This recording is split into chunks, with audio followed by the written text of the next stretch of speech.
Dan kita sekarang akan masuki surat baru, yaitu surat Hud. Surat Hud. Surat Hud ini diberi nama surat Hud karena di dalamnya ada kisah tentang Nabi Hud dengan Ad, kaum Ad. Dan di dalamnya memang sama seperti sebelumnya kisah antara pembangkang-pembangkang dari umat Nabi Hud dan Nabi Hud. Seperti pada kisah Nabi Nuh dan yang lainnya.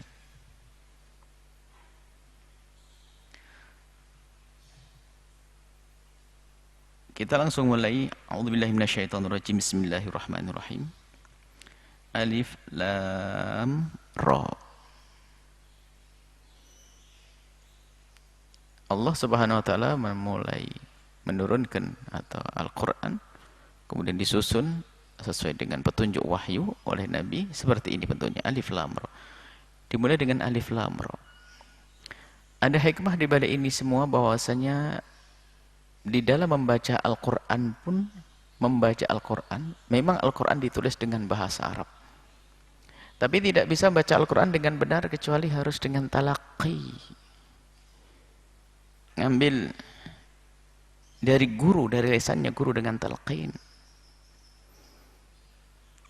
Di surat Al-Baqarah bunyi gimana? Alif, Lam, Mim. Coba, kalau orang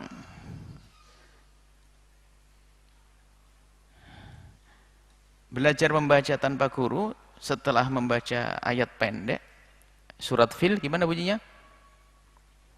Alam taro kaifa fa'al rabbuka bi ashabi bil fil. Lalu pindah ke surat Baqarah, alam, Alif Lam Mim juga tidak bisa.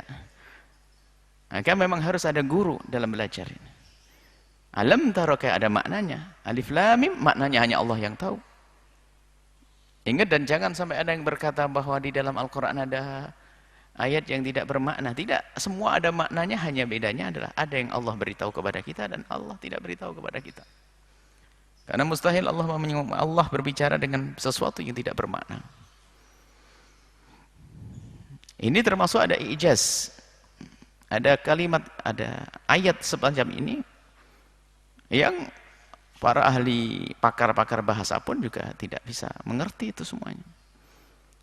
Dan ini juga menunjukkan bahasanya itu memang dari Allah Subhanahu wa taala. Kalau dari Nabi Muhammad tentu akan dengan bahasa-bahasa yang tidak seperti itu. Ini menunjukkan dari Allah. Kalau memang karangan orang pasti akan menghindar sesuatu yang bakal dikritik. Tapi ternyata di Al-Qur'an ada Alif Lam Mim, Alif Lam Ra. Bakal dikritik oleh pakar bahasa kalau itu karangan Nabi Muhammad. Karena ini bukan karangan Nabi Muhammad, maka muncullah adanya ayat-ayat semacam itu.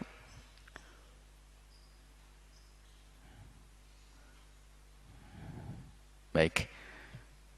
Maknanya ada tapi hanya Allah yang tahu. Maknanya ada tapi hanya Allah yang tahu. Kitabun uhkimat ayatuhu. Kitabun ada, kitab adalah Al-Qur'an. Alif Lam Mim dzalikal kitabu, Al-Qur'an juga. Uhkimat ayatu, ayat-ayatnya sudah. Uhkimat itu begini. Kalau sebuah bangunan yang muhkamah, kokoh, itu tahan gempa, tahan angin, tahan lama. Jadi yang nggak bisa diganggu. Maka kalau ayat itu namanya uhkimat, adalah maha segala-galanya, tidak bisa dikritisi karena dengan kebenaran yang mutlak dari Allah. Dari segi bahasanya benar, tidak akan ada yang salah karena Allah yang menurunkannya. Segi makna juga demikian. Maka uhkimat itu seperti itu. Kalau bangunan kokoh, kokoh dalam kebenaran, kalau firman kokoh dalam kebenaran, kokoh dalam susunan bahasanya. Sehingga bahasa Al-Quran ini adalah menundukkan, meruntuhkan kesombongan para pakar-pakar bahasa zaman itu. Makanya ada orang di akhir zaman ini mencoba mengkritisi Al-Quran. Lucu sekali. Karena apa? Orang-orang yang ahli bahasa pada zaman itu, di masa hujjah, omongan mereka sebagai hujjah, di saat berhadapan dengan Al-Quran, mereka harus angkat tangan. Mereka menyerah di saat berhadapan dengan Al-Quran. Dengan bahasa yang penuh makna. Sastra tinggi. Itu Al-Quran. Uhkimat ayatuhu. Thumma fussilat. Kemudian setelah itu dirinci. Antara ayat dengan ayat ada kesinambungan secara umum. Tidak ada kesinambungan hukum, dirinci. Tentang makna dan isinya. Tentunya kalau namanya dirinci adalah antara ayat ini dengan ayat yang lainnya ada hubungannya. Fussilat. Dan ini semua min ladun, dari zat yang hakimin, khabir, dari zat yang maha bijak. Khabir maha tahu, bijak. Bijak itu artinya apa? Tidak akan salah, selalu tepat. Maka seorang tabib yang hakim, an-nasih al-hakim, pemberi nasihat yang bijak itu akan memberikan nasihat pas. Tidak kurang dan tidak berlebihan. Kalau kurang mungkin tidak dianggap, kalau berlebihan menjadi orang lari. Maka kalau sebagai dokter itu, hakim itu adalah dosisnya itu tepat. Lah hakim Allah itu di saat menurunkan firman-Nya yang di dalamnya adalah hukum-hukum, itu pasti pas, tidak bisa tidak. Hakim pasti benar dan pasti tepat.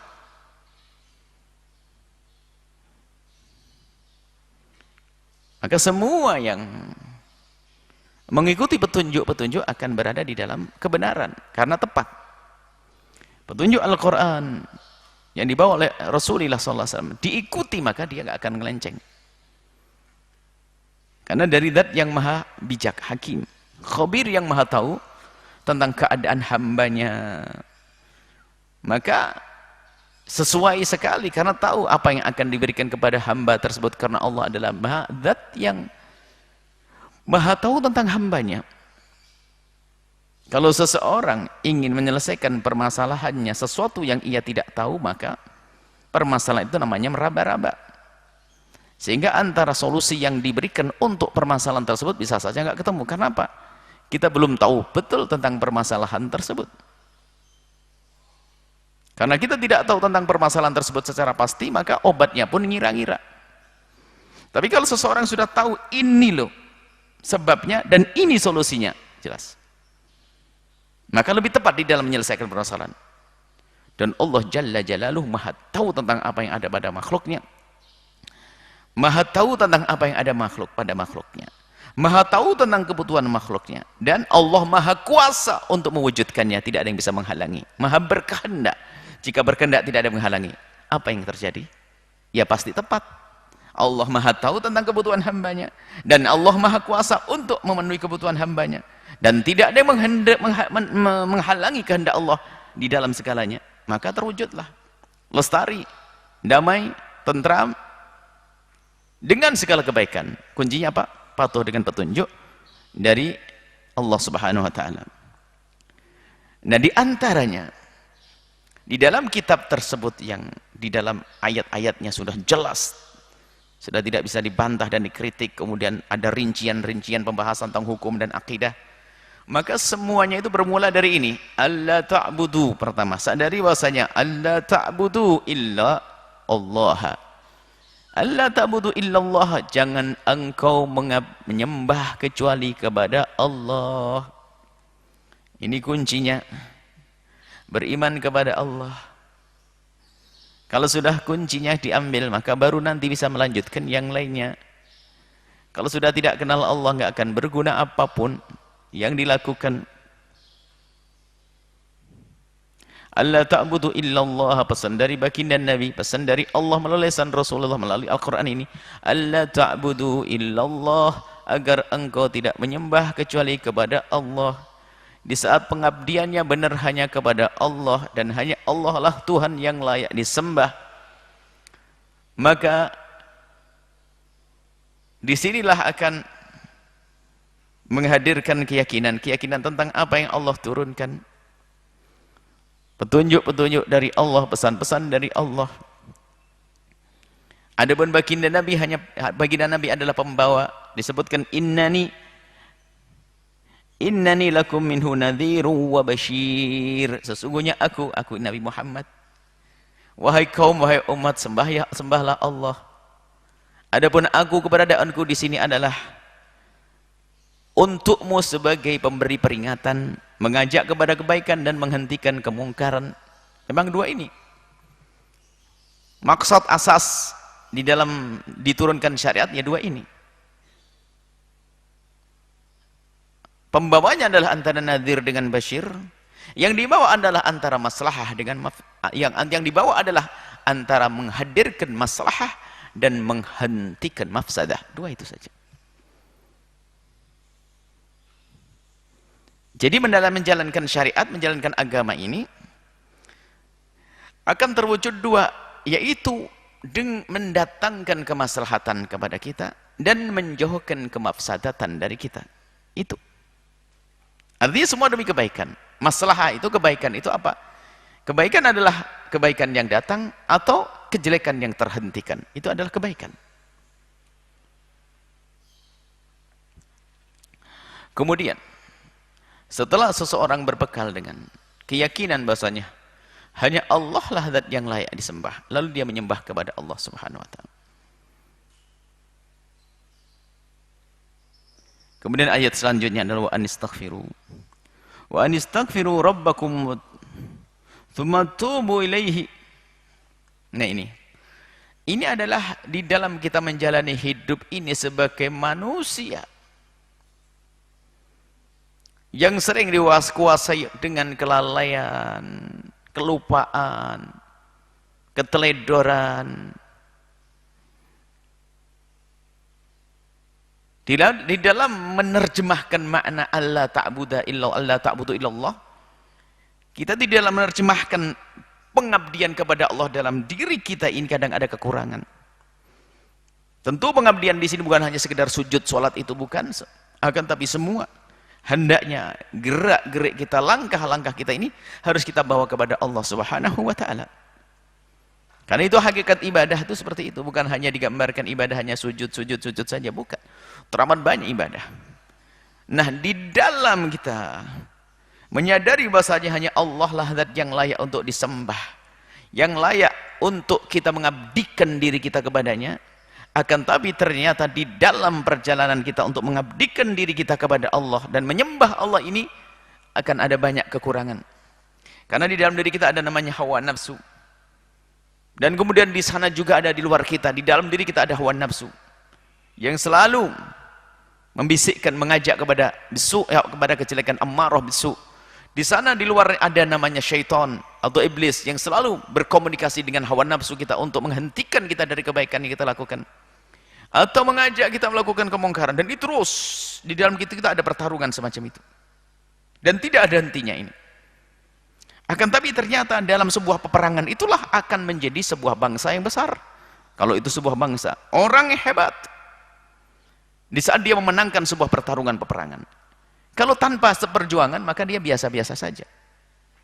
Tanpa perjuangan biasa-biasa saja. Maka dengan perjuangan maka di saat dia bisa memenangkan sebuah pertarungan tadi, di dalam berjuang tadi, melawan hawa nafsu itu dalam diri kita, melawan musuh-musuh adalah di dalam sebuah negara, maka di situ akan kekuatan, muncul kekuatan dan kejayaan.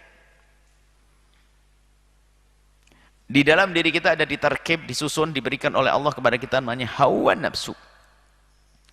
Maka hawa nafsu, kemudian di luar sana juga ada kejahatan. Sehingga ada orang berkata, kenapa Allah membuat kejahatan? Kenapa tidak dibuat orang baik semuanya? Begitulah Allah. Apa yang Allah lakukan tidak perlu engkau bertanya, tapi yang akan ditanyakan adalah apa yang engkau lakukan. Suka-suka Allah membuat itu semuanya, akan di balik itu ada hikmah. Kenapa Allah menciptakan kebatilan di kiri kanan kita? Karena Allah ingin mengangkatmu sebagai penghenti kebatilan tersebut. Kenapa Allah mewujudkan orang-orang jahat? Karena Allah ingin mengangkatmu sebagai orang yang menghentikan kejahatan. Karena kalau tanpa mereka kau tidak akan terangkat. Allah sayang dan cinta kepadamu, maka memilihlah diri, pilihlah untuk dirimu yang menjadikan dirimu terangkat, menjadi orang mulia. Nah, dalam perjalanan hidup kita, maka kita punya iman tadi kepada Allah. Hendaknya kita hanya beribadah kepada Allah. Dan itu kita sadari, lihat. Di saat kita mengucapkan kalimat semacam ini, kita mendengar kita dengan telinga kita. Kita berucap dengan lisan kita. Bahwasanya kita hendaknya hanya mengabdi kepada Allah. Akal kita pun bisa menerima. Akan tapi ternyata, di dalam perjalanan kita sering terganggu. Sehingga sering muncul kemalasan dalam mengabdikan diri kita kepada Allah. Artinya ada kekurangan di dalam mengabdikan kita kepada Allah. Ternyata dengan pengabdian yang sesungguhnya ini berat bagi kita. Masih ada sering bercampur dengan kekurangan-kekurangan. Tapi Allah Ar-Rahman Ar-Rahim memberikan kepada kita peluang kesempatan untuk tetap maju dan menjadi para juara-juara. Orang-orang yang sukses. Dengan apa? Bersihkan dirimu. Allah Maha tahu kita sering kotor. Tapi yang nggak boleh adalah Anda mengotor-ngotorkan diri Anda. Tapi kalau kita sudah berusaha untuk bersih, akan tapi ternyata nanti ada cipratan kotoran-kotoran dalam perjalanan kita, maka Allah yang Maha Kasih memberi kepada kita pintu untuk membersihkan itu semuanya. Maka anistaghfiru, mohonlah ampun kepada Allah atas segala kekuranganmu di dalam mengabdikan dirimu kepada Allah. Istaghfiru rabbakum, memohonlah ampun kepada Allah. Tsumma tubu ilaihi, dan tobatlah kepadanya. Ada perbedaan antara tobat dan istighfar. Istighfar adalah dengan memohon ampun. Ya Allah, ampuni aku. Adapun tobat adalah terpenuhnya syarat-syarat untuk beristighfar tersebut. Jadi orang memenuhi syarat. Kalau bertobat itu begini. Dia menyadari sebuah kesalahan dan dia berjanji untuk menghentikan kesalahan. Kemudian dia berjanji tidak mengulangi pada kesalahan tersebut. Kemudian dia menyesali tentang kesalahan tersebut. Ini namanya tobat. Maka istighfar itu hendaknya diiringi dengan tobat. Orang bisa beristighfar mohon ampun kepada Allah, bisa saja itu zahirnya istighfar. Kalau tidak dibarengi dengan batinnya makna tobat itu, maka nggak akan ada arti. Maka istaghfiru, istighfarlah engkau, memohonlah ampun kepada Tuhanmu, akan tapi jangan lupa lanjutkan keseriusanmu di dalam memohon ampun dengan cara tubu ilaihi, bertobat kepadanya, menyadari kesalahan yang pernah kita lakukan. Untuk mendapatkan pengampunan dari Allah dan menyadari kesalahan itu untuk apa? Untuk menumbuhkan yang namanya penyesalan, dan itulah tobat. Jadi untuk menumbuhkan penyesalan harus ada kesadaran akan dosa yang pernah kita lakukan, dan menyadari dosa itu perlu waktu, yaitu renungan. Maka baru sah istighfar kita.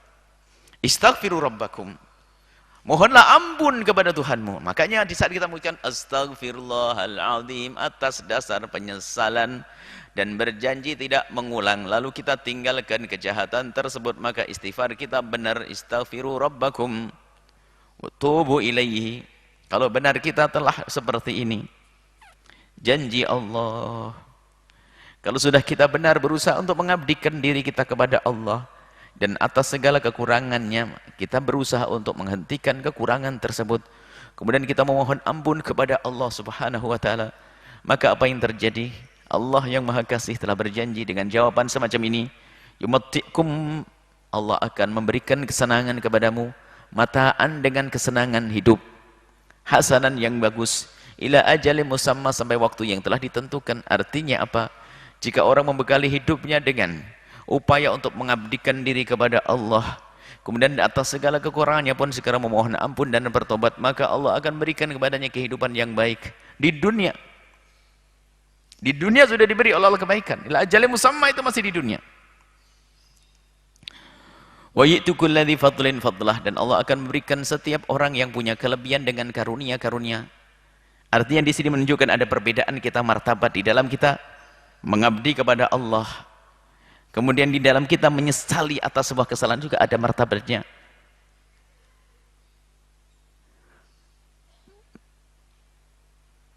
Mengabdikan diri kepada Allah ada martabat. Beribadah kan bermacam-macam. Biarpun sama-sama sholat malam 10 rakaat, antara orang dengan orang berbeda. Yang satu dengan penuh kekhusyuan, bajunya halal, makanannya halal, tempatnya halal. Ada satu lagi berusaha, tak taunya masih makanannya masih setengah-setengah, satu lagi. Padahal sama sholatnya, berbeda ternyata. maka Allah akan beri sesuai dengan kelebihan yang ada pada orang tersebut. Ini dalam berbuat baik itu ada tingkatan-tingkatan. Biarpun 2 rakaat sangat beda, 2 rakaat baginda Nabi dengan 2 rakaat kita. Sangat berbeda. Tapi semuanya sebuah kebaikan. Maka semua kebaikan akan dinilai oleh Allah dan akan dibalas oleh Allah yang Maha Kuasa. Begitu juga istighfar, tingkat tobat sendiri ada martabatnya. Semuanya punya fadl, punya kelebihan di antara satu. Ahli tobat ada ahli fadl. Tapi semakin dahsyat, semakin tinggi tingkat tobatnya, maka fadlnya semakin tinggi, semakin besar, semakin tinggi pangkatnya. Maka dalam urusan ahli tobat, Allah pun menyebutkan innallaha yuhib, Allah mencintai ternyata. At-tawwabin. Tawwabin bukan orang yang tobat sekali selesai, akan ditawwab adalah terus menerus meningkatkan tingkat pertobatan. Dimulai dari tobat dari dosa gede, iya. Meningkat tobat dari dosa kecil, iya. Meningkat bertobat dari kemakruhan, iya. Meningkat dari tobat dari sesuatu yang tidak haram. Sebab Nabi sendiri beristighfar 70 kali dalam setiap majlis. Tanpa dosa beliau, tanpa salah beliau. Akan tapi tobat dari apa? Tobat dari rasa salah karena kurang beribadah. Padahal sudah sangat kuat ibadahnya. Hendaknya kita pun juga demikian. Kenapa? Rasa kurang kita dalam mengabdi kepada Allah inilah yang menuntun kita untuk semakin maksimal meningkatkan kualitas ibadah kita kepada Allah Subhanahu wa taala. Berbeda dengan orang yang sudah merasa, sudah banyak salatku, sudah banyak puasaku, sudah banyak sedekahku, maka tidak akan berkembang lagi. Bahkan bisa jadi dia masuk wilayah ujub. Nah ini, yu'ti kulladzi fadlin fadlah. Tidak akan ada yang Allah lupakan. Allah selalu akan membalas kelebihan, kebaikan yang dilakukan oleh seorang hamba. Lakin wa in tawallaw. Tapi kalau sudah berpaling pun juga martabatnya tingkat-tingkat. Ada yang berpaling langsung, tidak mengabdikan, tidak mau mengabdi kepada Allah, tidak meyakini Allah sebagai Tuhan, tidak beribadah kepada Allah. Na'udzubillah. Fa inni akhafu alaikum. Jika kalian tidak menerima apa yang aku berikan, apa yang aku sampaikan, apa yang aku bawa, jika kalian tidak mau mengambil, fa in tawallaw, lalu berpaling kau, berpaling dari petunjuk yang aku bawa, fa inni, maka sesungguhnya aku, baginda Nabi menyebutkan, ini dinisbatkan Rasul. Nabi yang takut, ini adalah makna kecintaan. Ini akhafu alaikum, kepadamu, aku khawatir terjadi padamu adzab yaumin kabir, siksa di hari besar, hari yang luar biasa dahsyat. Syuf, dinisbat inni akhafu alaikum. Inni akhafu alaikum. Ini kalau orang paham bahasa, ini adalah makna bahasanya inni akhaf, aku mengkhawatirkanmu. Begitulah di dalam menyeru kepada kebaikan baginda Nabi adalah dengan cinta. Dengan cinta, rindu agar mereka mendapatkan hidayah, mendapatkan pertolongan. Aku khawatir akan terjadi apa-apa kepadamu di hari nanti, hari kiamat, hari yang agung, hari yang tidak lagi kita bisa beramal, hari yang harus kita bertanggung jawab, hari memetik buah apa yang kita lakukan di dunia. Jika baik itu kebaikan, jika kejelekan maka ia akan memetik kejelekan. Ilallahi marji'ukum. Dan ingat, semua dari kalian akan kembali kepada Allah untuk melakukan satu perhitungan.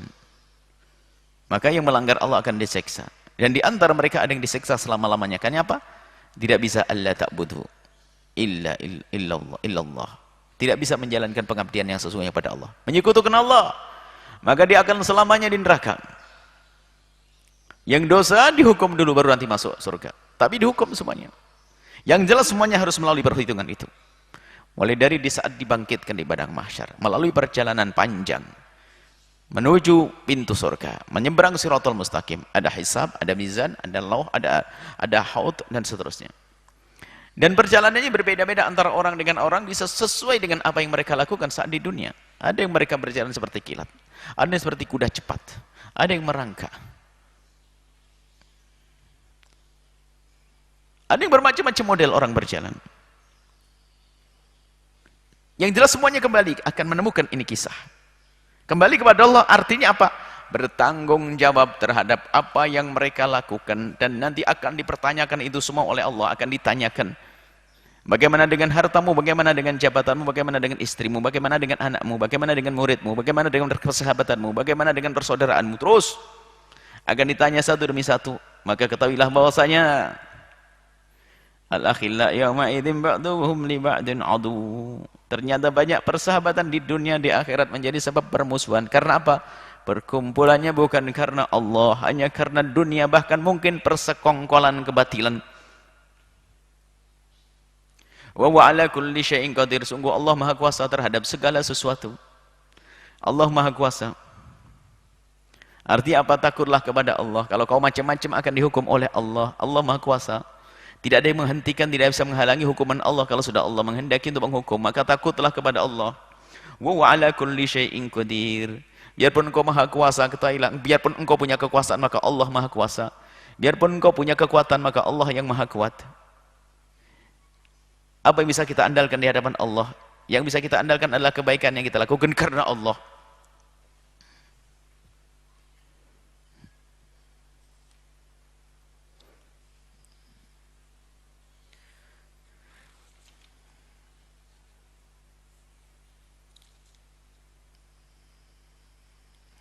Ala innahum yathnuna sudurahum liyastakhfu minhu.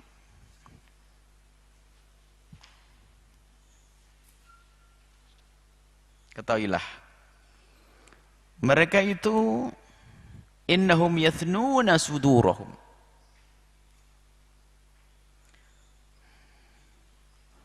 Yathnun, mereka itu menolak, berpaling dari kebenaran yang mereka ketahui, mereka dengar, mereka lihat. Sudurahum, pengingkaran yang tersembunyi di hati mereka.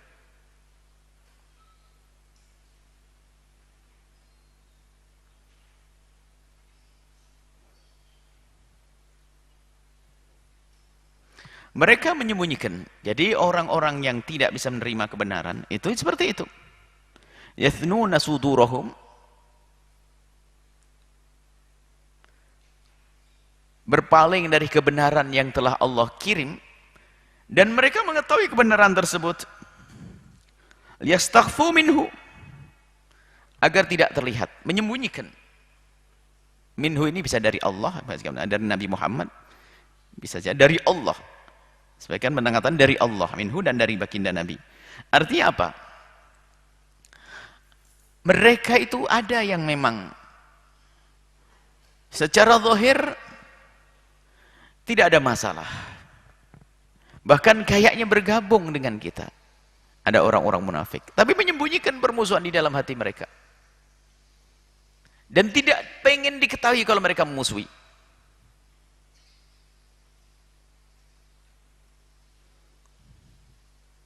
Nah, mereka seperti itu.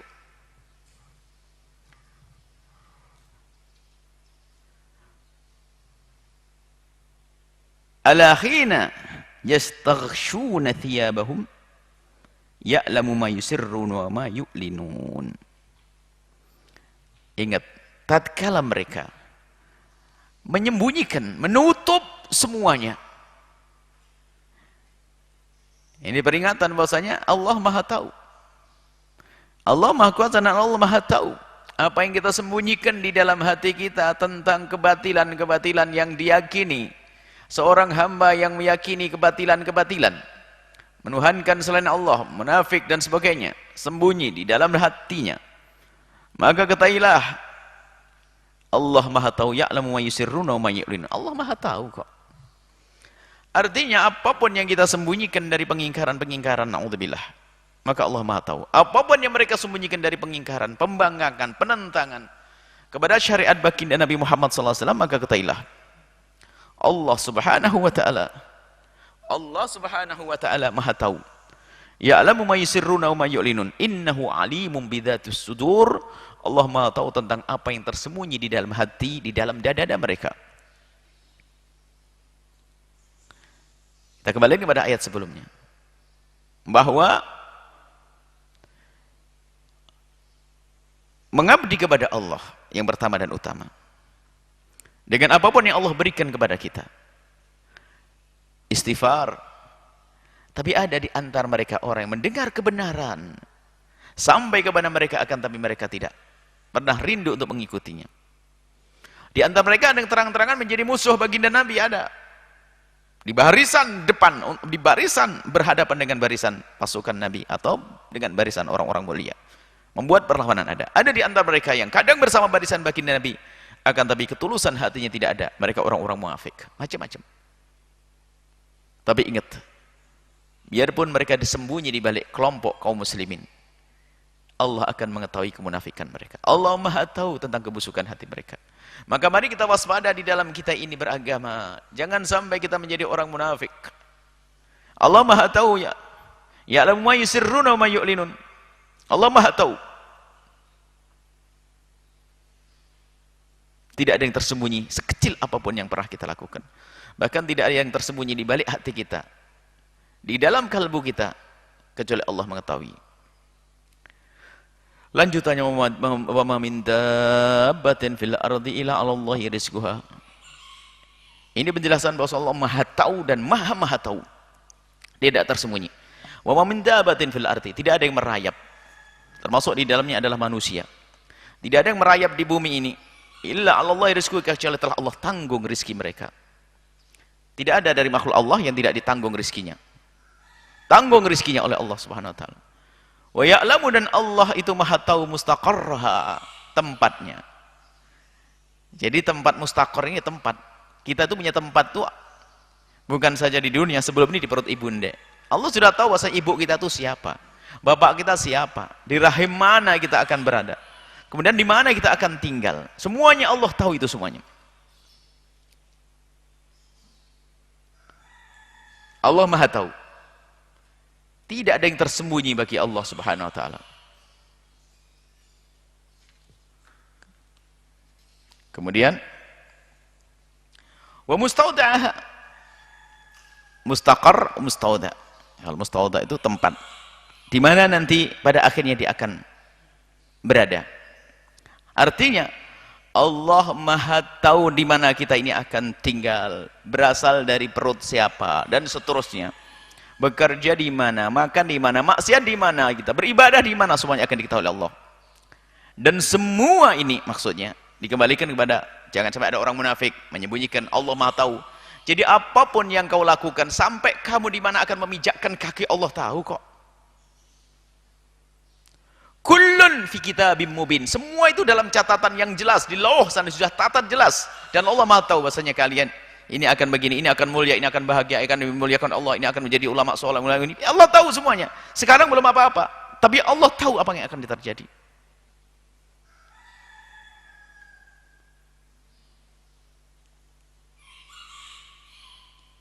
Karena Allah lahu walladzi khalaqa as-samawati wal arda, Allah menciptakan langit dan bumi fi sittati ayyamin, di 6 hari. Ini harinya Allah, harinya Allah, harinya Allah.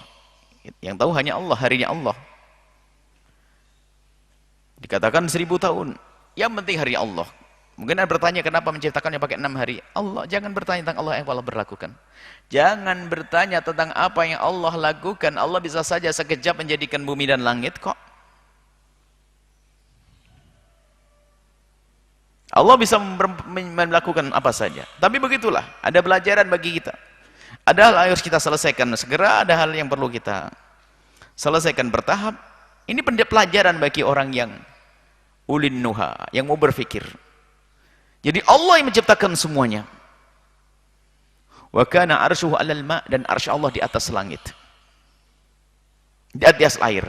Jadi ada air, kemudian ada arsy Allah, dan di atasnya bukan berarti arsy langsung nempel di atas air, yang penting di atasnya.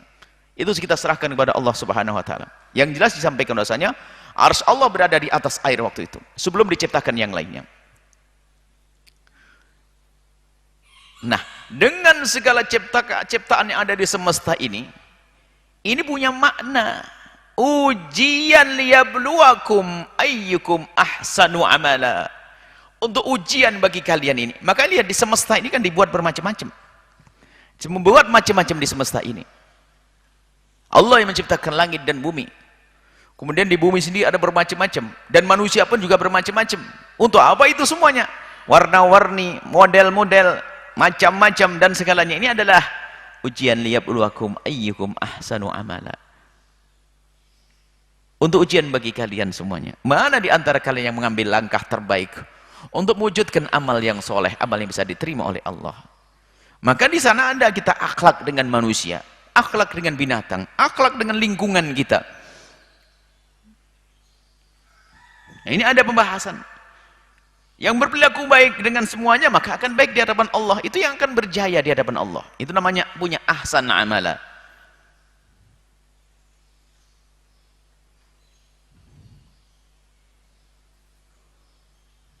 Wala in qulta, wahai Muhammad, jika engkau katakan kepada mereka orang yang tidak punya iman, innakum mab'utsuna min ba'dil mauti, kalau engkau katakan kepada mereka orang-orang kafir bahwa kalian semua nanti akan dibangkitkan setelah kalian dimatikan, la yaqulanna alladhina kafaru in hadza illa sihrun mubin. Kalau benar itu adalah sihir yang dahsyat. Jadi mereka tahunya hanya urusan sihir, bukan tahu Allah. Apa hubungannya dengan ayat sebelumnya? Inilah model-model manusia. Model manusia yang tadi yang tidak mau mengabdikan diri kepada Allah dengan benar karena tidak kenal Allah, ya ini hasilnya. Enggak percaya dengan adanya hari akhir. Enggak percaya akan adanya hari kebangkitan. Nah, kita sudah mati ya selesai. Maka kehidupan mereka hanya di dunia saja, selesai. Mereka akan berkata, wah ini sihir dong. Mereka tidak punya Tuhan, dia punya iman. Maka ujung ini mereka mengatakan begini karena dari Allah tak butuhnya nggak ketemu dia. Maka selagi Allah tak butuhnya nggak benar, maka ujungnya adalah kesalahan yang banyak di sini. Sampai derajat ini dikatakan hari kebangkitan ada, enggak, itu adalah aneh, sihir, mainan itu.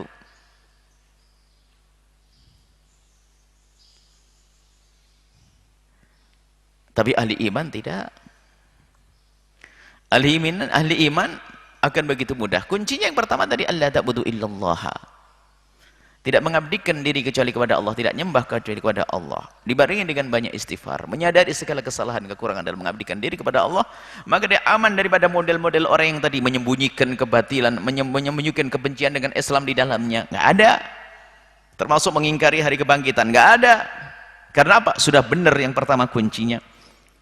Maka kuncinya tadi adalah Allah ta'budu, pemahaman akan makna kitabun uhkimat ayatuhu. Firman Allah ini benar, yang dibawa benar, membawa keimanan kepada Allah Subhanahu wa taala. Setelah itu adalah agar kita selalu mohon kepada Allah pengampunan, menyadari segala kekurangan, maka orang yang semacam ini akan terjaga. Sehingga tidak akan muncul kalimat-kalimat yang merugikan mereka di akhirat nanti. Sihir, mengatakan bahasanya ini adalah sihir. Ini adalah cerita, bahkan kalau diceritakan tentang nabi-nabi dahulu, ini adalah dongeng, bukan sebuah kenyataan. Seperti itu. Karena mereka tidak punya iman. Bukan sampai di situ, selagi iman sudah tidak ada, mereka akan membuat satu kebohongan atas nama untuk merendahkan Islam, memalsukan kisah tentang Islam, menafsiri firman semaunya. Nah, ini berangkat dari tidak adanya iman. Kalau ini derajatnya hanya mengatakan bahasanya mainan itu, orang sudah mati kok bangkit lagi, nggak percaya saya. Tapi yang lebih dahsyat dari itu sebetulnya, yaitu mereka yang dengan firman-firman Allah ingin merusak firman-firman Allah. Dia ngerti karena firman Allah dipercaya dan membawa kebenaran, cuman hatinya hati busuk tadi. Dia tidak bisa beribadah dengan benar, tidak bisa dia mengabdikan diri kepada Allah dengan benar. Ya, karena tadi Allah ta'budunya belum ketemu. Belum benar dia di dalam menyadari keimanannya kepada Allah Subhanahu wa taala. Maka tadi sebutkan ada martabat-martabatnya orang seperti itu. Ada yang betul-betul lupa lalai kepada Allah, enggak mau dengan Allah. Tidak bisa menerima kebenaran, padahal akalnya bisa menerima kebenaran. Itu juga nasib buruk. Semuanya laki-laki kembali kepada Allah. Yang memberikan petunjuk, hanya Allah yang memilih hambanya untuk mendapatkan petunjuk. Maka dari itu semuanya, syukurilah yang sudah diberi Allah petunjuk. kerinduan kepada hari akhir yang baik, kerinduan kepada surga, artinya punya iman kepada surga. Kemudian rindu untuk beribadah kepada Allah. Berusaha untuk menjauhi kemaksiatan, memperbanyak istighfar, maka syukurilah. Karena kalau kita sudah berpegang kepada ini, golongan, insya Allah kita golongan orang aman, bukan golongan orang yang menyembunyikan tadi kebencian kepada Islam. Bukan golongan orang-orang yang mengatakan bahwasanya kisah-kisah hari akhir nanti adalah kisah-kisah dongeng atau khayalan atau sihir dan seterusnya. Kemudian apa yang terjadi? Kita akan menjadi orang yang baik dengan diri kita sendiri. Kata kita kenal Allah, baik dengan sesama. Baik dengan sesama. Baik dengan lingkungan kita. Baik di dunia dan baik di akhirat. Itulah yang Allah rencanakan untuk hamba-hamba terkasihnya dengan adanya syariat yang diturunkan. Akan dipilih untuk menjadi hamba-hamba pilihan yang selamat, mulia di dunia dan juga mulia di akhirat. Wallahu a'lam bishawab.